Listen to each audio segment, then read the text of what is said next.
Shalom lagi, gimana kabar kalian hari ini?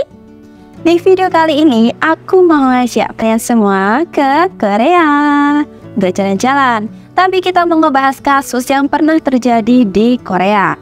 Kasus ini bisa dibilang psiko, karena pelakunya sanggup melakukan apa saja untuk melukai korbannya demi mendapatkan uang tentunya. Sampai ada korban jiwa dan rata-rata yang menjadi korban itu orang terdekatnya. Pelakunya adalah seorang wanita. Bisa dibilang wanita ini tuh kayak serigala berbulu domba gitu loh. Soalnya apa? Wanita ini tuh cantik, putih, dan katanya hampir mirip sama artis Park Shin Hye. Yang ini nih orangnya. Sayangnya identitas wanita ini tidak dibuka secara gamblang. Kita kenalan dulu ya sama In Suk. Seorang wanita berusia sekitar 20 tahun saat itu, memiliki tinggi sekitar 170 cm, secara fisik terlihat cantik. Sekilas dia juga seperti wanita yang kalem, lembut, feminim, gak begajulan. Jadi image dia tuh terlihat wanita baik-baik. Kasus In Suk ini terungkap karena In Suk sempat akan membantu rumah sakit. Loh, kok bisa? Penasaran gimana cerita lengkapnya? Gak usah berlama-lama lagi, siapkan tempat nyamanmu dan mari kita mulai. In Suk termasuk wanita yang cukup boros. Dia bisa menghabiskan uangnya hanya untuk gaya hidup yang dia inginkan. Setelah lulus SMA, dia bekerja di asuransi. Singkat cerita, akhirnya dia menikah dan mempunyai anak. Entah karena apa, anaknya yang saat itu berusia sekitar 3 tahun jatuh dari tangga dan meninggal. Sejak saat itu, dia mulai melakukan perbuatan keji.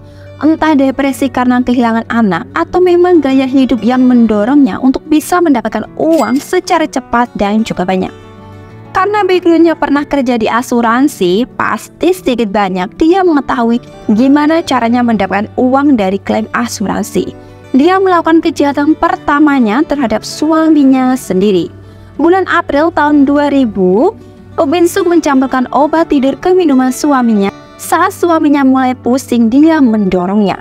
Akibat kejadian itu, suaminya mengalami gagal otak. Dia melakukan itu sebanyak 2 kali sehingga mendapatkan uang asuransi sebesar 340.000 won. Pertengahan Mei tahun 2000, In Suk memberikan obat tidur lagi kepada suaminya, dan saat suaminya hilang kesadaran, In Suk mata suaminya dengan jarum yang mengakibatkan suaminya buta karena kornea matanya rusak. Tidak ada curiga dengan itu karena In Suk tetap merawat suaminya dengan baik dan seolah-olah menerima kekurangan suaminya dengan ikhlas. Padahal gara-gara In Suk sendiri suaminya seperti itu. Lanjut lagi pada bulan Juni tahun 2000, lagi-lagi dan lagi In Suk memberikan obat tidur ke suaminya dan membuat seolah-olah tidak sengaja menuangkan minyak mendidih ke wajah suaminya dan menyebabkan wajah suaminya pun Bulan Maret tahun 2002, In Suk memberikan lagi obat tidur ke suaminya, dan saat suaminya tertidur, In Suk menurut suaminya dan membuat seolah-olah suaminya melakukan. Suaminya pun dinyatakan benar, dan In Suk mendapatkan total uang asuransi sebesar 280 juta won.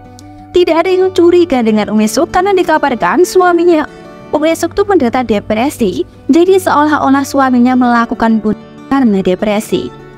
Hanya seminggu setelah pemakaman suami pertamanya, In Suk pergi ke klub malam dan di sana dia bertemu dengan pria yang akan menjadi suami keduanya. Dengan pola yang sama, In Suk memberikan obat tidur ke suami keduanya dan mendorongnya. Akibatnya suami keduanya cedera.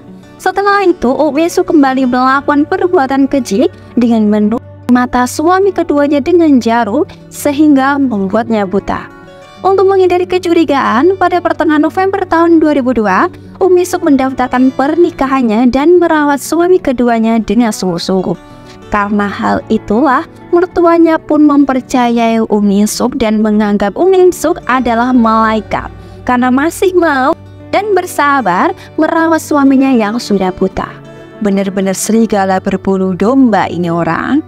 Pada tahun 2003, suami kedua In Suk karena suatu penyakit. Ini mengakibatkan In Suk hanya mendapatkan uang asuransi sekitar 38 juta won. Pasti kalian bertanya-tanya ya, kenapa kok selalu dibuat buta?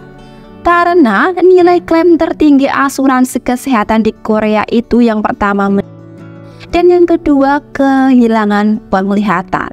Tapi untuk di Indonesia kurang tahu seperti apa, apakah sama atau berbeda. Karena mungkin ia ingin uang yang lebih besar lagi, Om Yusuf pun kali ini menargetkan siapa? Ya, ibunya sendiri sebagai korban selanjutnya. Polanya juga sama, Om Yusuf akan memberikan obat tidur dengan cara dicampurkan ke minuman sang ibu. Dan saat sang ibu tertidur, Om Yusuf akan menutup mata ibunya dengan jarum.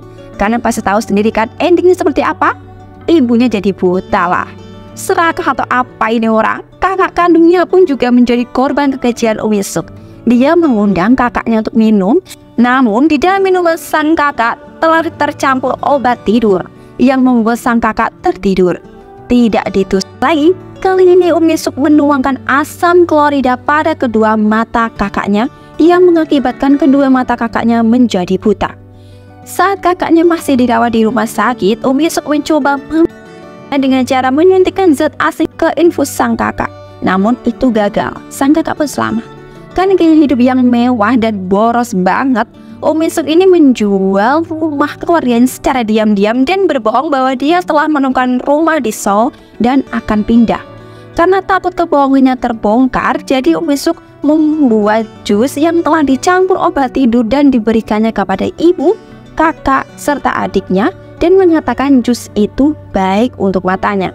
Setelah semua keluarganya terlelap, Om Yusuf selimut sang kakak yang bertujuan untuk semua keluarganya beserta rumahnya. Untungnya semua selamat. Namun Om Yusuf menggunakan keluarga sebagai bahan untuk mengklaim asuransi dan mendapatkan total 204 juta. Karena bingung mau tinggal di mana, akhirnya Om Yusuf menghubungi mantan ART-nya dulu dan meminta izin untuk tinggal di sana. Faktanya mantan ART ini sebenarnya benci sama Om Yusuf karena gajinya tidak dibayarkan.